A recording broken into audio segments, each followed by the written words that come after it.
Can't you think before you act? Is that why people call you thoughtless and useless? Apologize to me now, and it better be a sincere apology. If my husband talks to me like this, I have no choice but to comply. If I talk back, we will end up in a big fight, and it might lead to divorce. Again, I learned from my last divorce that a woman must not defy a man. So, in my next marriage, I thought I should be more submissive. But deep down, I knew that was wrong.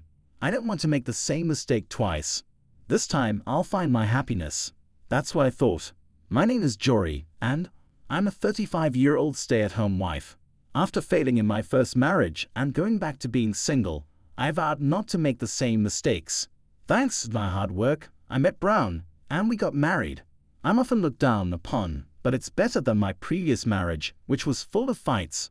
I just live quietly day by day. Brown is an energetic man, confident in himself, and a bit overbearing, maybe because he's 2 years older than me. You're a housewife, so you should make sure I can relax at home, since I'm the one who's earning. That's what a wife's job is. Why did you put away the remote? Leave it where I sit. You're really useless. He often complains, you need to work on being more attractive, even if it means faking youth with makeup. He criticizes my appearance constantly. These were issues in my previous marriage too, and back then, I would talk back to my ex-husband, resulting in big fights. Now my thinking has changed, and I've decided to keep smiling and nodding without talking back. That's what I endure in marriage now. Marriage is all about patience. That's what I believed at the time. If I couldn't endure it, I wouldn't find happiness in this marriage. During my previous marriage, I pretended to be less intelligent than I am. My ex-husband would rely on me when he was in trouble, but would say, smart women just aren't that charming. I think that was one of the reasons our marriage was so unhappy. So now I pretend to be a graduate of a less prestigious university and avoid making any insightful comments. Thanks to that, Brown has started to say, Jory really is a naive person. That's what makes her cute. And he seems happy with me. To be loved as a woman, I've learned that intelligence isn't necessary. I just need to agree with everything Brown says, without question. But then something happened at a family gathering that changed all my stereotypes. It was at a family gathering where my mother-in-law's harassment forced me to prepare and serve food and drinks for all the relatives by myself. I thought about it a little and then realized that if I cut down on unnecessary steps and movements, I could easily handle it all by myself. While simmering the dishes, I served the ones that didn't require cooking and provided drinks using all 3 burners and managing everything alone. Just when I was about to finish cooking, Brown's sister Kylie came over with a worried look and said, Jory, Mom says she's sorry. Are you okay? I'll help you. I'm almost done, so it's okay. What almost done? Have you worked in the culinary industry or something? I worked really hard, and before I knew it, everything was done. I must be a genius. Pretending to be foolish isn't as easy as it seems. I've been imitating someone who used to get yelled at for bad test scores in school, somehow managing to cover it up. But just because someone has bad test scores doesn't mean they're not intelligent. So eventually, a mistake will be made pretending to be ignorant and not using my brain. Here's the paragraph with punctuation. I could easily handle it all by myself while simmering the dishes. I served the one that didn't require cooking and provided drinks using all 3 burners, managing everything alone. Just when I was about to finish cooking, Brown's sister Kylie came over with a worried look and said, Joel, Mom's almost done. She's sorry. Are you okay? I'll help you. I'm almost done, so it's okay. What almost done? Have you worked in the culinary industry or something? I worked really hard, and before I knew it, everything was done. I must be a genius. Pretending to be foolish isn't as easy as it seems. I've been imitating someone who used to get yelled at for bad test scores in school, said somehow managing to cover it up. But just because someone has bad test scores doesn't mean they're not intelligent. So eventually, a mistake will be made pretending to be ignorant and not using my brain telling everything by yourself. Hearing this, tears welled up in my eyes. Pretending to be someone I'm not was painful, and the fact that I had to act foolish to be loved was heartbreaking. Thank you. I thanked Kylie over and had her help me carry the food. Since then, Kylie and I have been chatting on social media and occasionally going out together. My in-laws consist of my father-in-law working overseas, leaving my mother-in-law to manage the house on her own. That's why when mother-in-law gets out of control, there's no one to stop her. I was glad to have Kylie on my side, and that was enough. But Kylie did more than I expected. At the next family gathering, when my mother-in-law tried to push war onto me, Kylie said, "Would you treat me the same way, Mom? A son's wife is someone else's precious daughter. If I get married, would you treat me the same way as Jory?" She defended me. At first, mother-in-law replied, "But Jory is a divorced person, right? People who get divorced must have some character flaws. If I don't educate her properly, Brown won't be happy. She's not smart and lacks skill, so I have to be strict." Have you ever asked her why she got divorced? I didn't know about that. Well, that means you really need to see for yourself what kind of person Jory is. I know Jory's a good person, kind and very warm-hearted, but I'm worried because she sometimes neglects herself. You do see that, don't you, Mom? Kylie conveyed with utmost sincerity, and mother-in-law gazed at her thoughtfully before looking serious. Brown told me that you do see that struggling in your marriage because you're not very bright. But just like this kid says, even when I've given you impossible tasks at family gatherings, you've managed them effortlessly. If you were really dumb or inept, you wouldn't have been able to do them. See, Kai exclaimed. Mother-in-law apologized to me. I've only been listening to Brown's opinion, and I thought it was right, Jory. I'm truly sorry for my rudeness. Until now, it's all right. Mother-in-law apologized to me repeatedly. Honestly, being told to do all the cooking never made me feel uncomfortable. I never even thought it was harassment, but I was slightly happy thinking that mother-in-law and I might get along better from now on. After that, mother-in-law was tough on Brown. Stop complaining about Jory and start making an effort to be a good husband that matches her. Brown was initially downcast by this, but it seemed to have wounded his pride. When he got home, he glared at me and yelled, "What did you tell Mom? Really, having a dumb wife is a pain." I didn't say anything. Even if mother-in-law says something, just be yourself. I told her that you've always treated me well at family gatherings.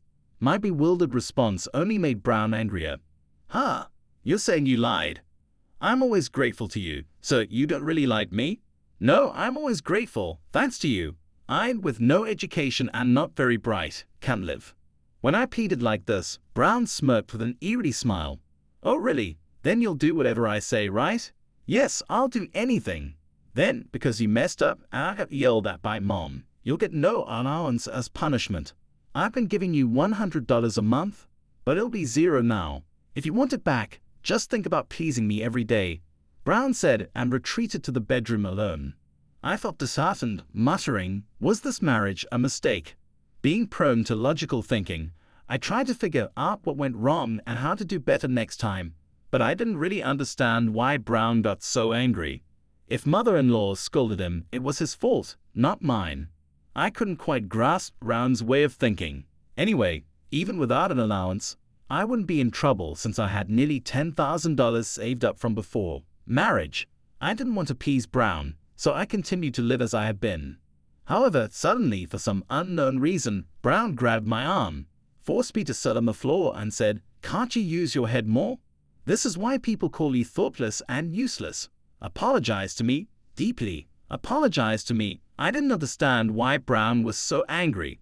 I apologized, humiliated by the situation. "I'm sorry I'm not bright enough to understand why you're angry, Brown. Really, you're the worst incompetent woman. Don't sleep sitting like this all night. Figure out why I am angry and mourning," Brown said, then brought his phone charger into the living room and started charging his mobile phone.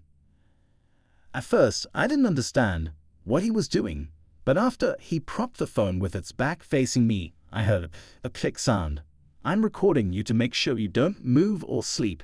You don't have a job since you're a stay-at-home wife, so staying up all night won't be an issue, right? But don't slack off on tomorrow's chores or I won't forgive you," Brown said, and then went to the bedroom alone. I was a mess of disappointment, disbelief, and anger toward Brown. Regret surged within me, wondering why I had married such a man. I remembered something similar had happened in my previous marriage. It wasn't that bad, But it seemed like my ex-husband also wanted to control me and make me obey him at all costs. With that thought, the reasons for my failed marriages, both my previous one and the one with Brown, became clear. It was my poor judgment in choosing men. I became angry at my past self for not coming to this conclusion earlier. Choosing a man so similar to the last one wasn't I just failing to learn from my previous mistakes.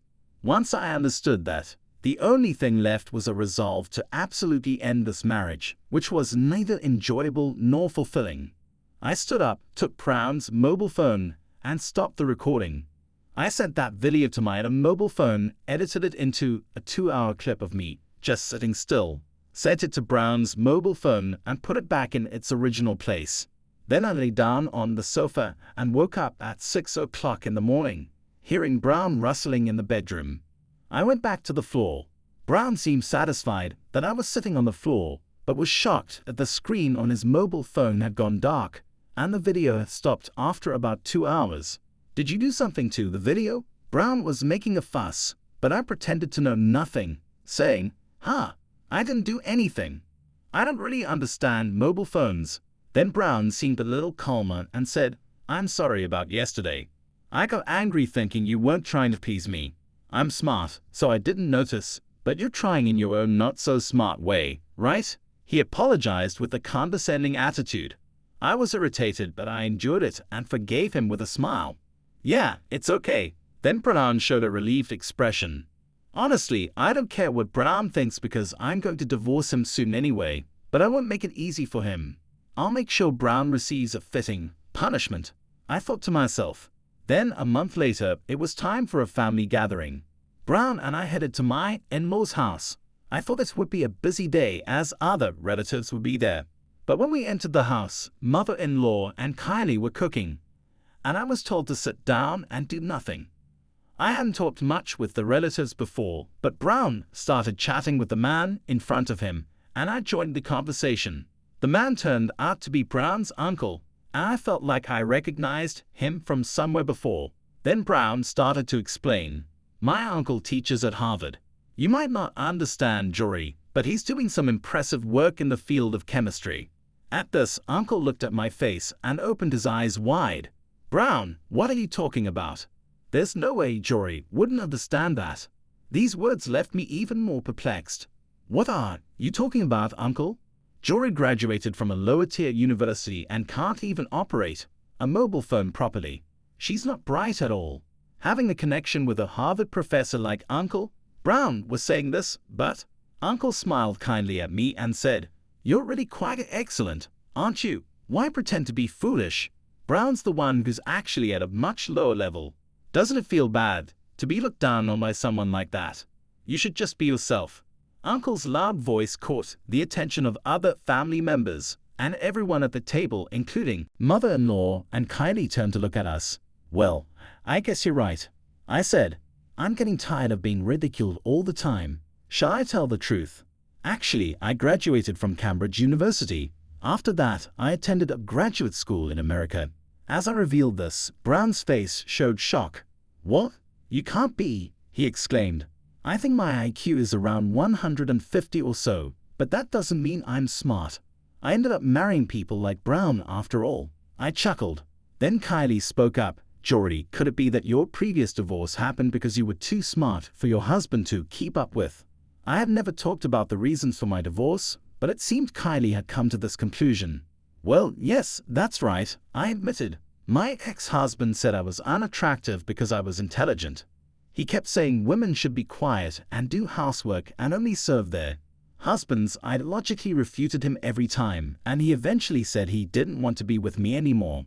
"That's why I've been pretending to be foolish in my current marriage."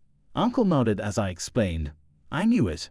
You were at Harvard's graduate school for a while after Cambridge, weren't you?" he said. "I thought I recognized you." I was surprised and said, "I was there for only about a year before moving to another graduate school. But you remember well. Now that you mention it, I did feel like I had seen Uncle somewhere before. I never forget a face, though I'm not good with names. Besides, you were famous in the university for being both smart and beautiful. I thought you looked familiar, and indeed it was you." Uncle began to laugh proudly for some reason, while Brown's face turned pale and rigid. Seeing this as a good opportunity, I said, "By the way, there's something I want to show everyone." I took out my mobile phone and played a video. It showed me sitting on the floor while Brown was instructing me to stay up all night. Brown's voice was clearly audible. Then Brown jumped up. "This is fabricated. You did this to frame me. The fact that you only filmed for 2 hours proves it was your fault." Pretending to be an idiot as he screamed this, he grabbed my collar. The men around restrained Brown, and mother-in-law said, "I don't want to dine with such a despicable man. Please throw him out." With that, Brown was thrown out of the house. At the entrance, mother-in-law yelled at Brown, then she slammed the door and locked it. Then mother-in-law bowed her head to me and said, "I'm so sorry about Brown. I had no idea he did such a terrible thing, and never once believed what Brown said." She covered her face with her hands and started crying. Kylie and I supported mother-in-law's body. "Mother-in-law isn't to blame, right?" Kylie asked. "It's okay. I've already forgiven mother-in-law a long time ago," I reassured. I kept repeating that until she finally recovered, put on a smile, and said, "The food's getting cold. Let's eat together." We all returned to the living room. Afterward, I had conversations with Uncle about his university research, and we had enjoyable chats with other family members. Then I divorced Brown. Brown said he didn't want to be with a woman like me, so the divorce and property division went smoothly. At the end, when I showed him the passbook with $10,000 in savings that I had saved before marriage, Brown made an incredibly frustrated face and said, I've been kinder even though I thought you were not smart. I'm sorry. You won't forgive me anymore, will you?" He regretted and apologized. But it was too late. I ended my relationship with Brown without listening to his words. Afterward, it seems Brown was disowned by mother-in-law and cut off by Kylie. He sought help from relatives, but no one paid attention to him, and he has been living a lonely life since then. I have found a job and am working hard.